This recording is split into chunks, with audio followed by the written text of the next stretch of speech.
Hey everybody, here we are with another week of Dig Deeper. I am in the kitchen of my home doing this, so a small child could come into the frame at any time.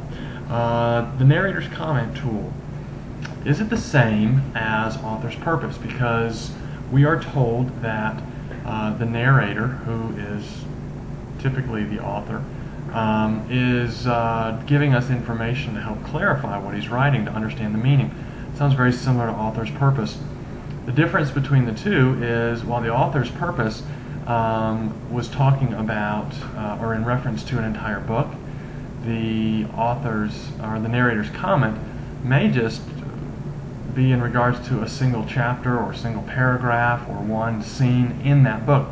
It doesn't always have to do with the meaning of the entire book, or the purpose rather of the entire book, but he may just be drawing clarification of what is happening. It may give you the meaning of a particular text, and it may even offer insight into the meaning of the book as a whole, but it doesn't necessarily have to be tied into the author's purpose. So there is something different, but we see it a lot. We see it a lot in the Gospel of John. John loves to revisit the scenes that he's writing about years later as he's writing, and offer us insights in his wisdom that has come years after.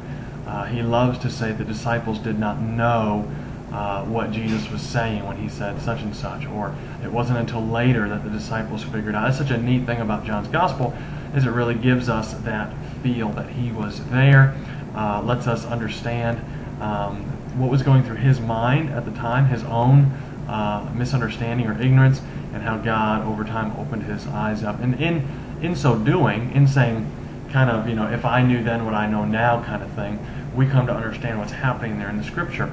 Some of it, as in Matthew's Gospel, is one of the examples in the chapter this week, has more to do with just a plain explanation. It's not Matthew looking back, but it's his interpretation of what's happening. Christ, for instance, coming out of Egypt, this was done to fulfill what was written by the prophet, out of Egypt I'll call my son. So it wasn't his own insight necessarily as to thinking back to his personal experience, but it was his own theological grid through which he was looking at the events of Christ. And of course, behind all of that is divine inspiration, God putting it in Matthew through his experience and his personality and his background to understand that Christ coming out of Egypt was the fulfillment of prophecy.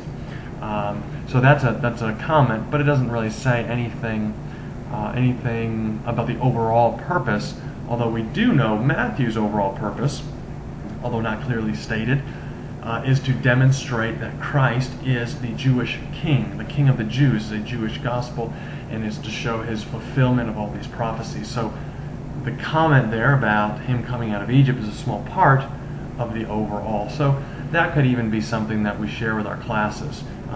The small part of the narrator's comment as it fits into the larger author's purpose, just so they see, our people see how some of these tools are connecting. You've noticed the last few weeks where I've been able to, in our sermon on Sunday morning, been trying to draw in some of these tools to show people that we are able to use them. So I'll be back in just a moment, and we will get into the chapter specifically and look at some texts.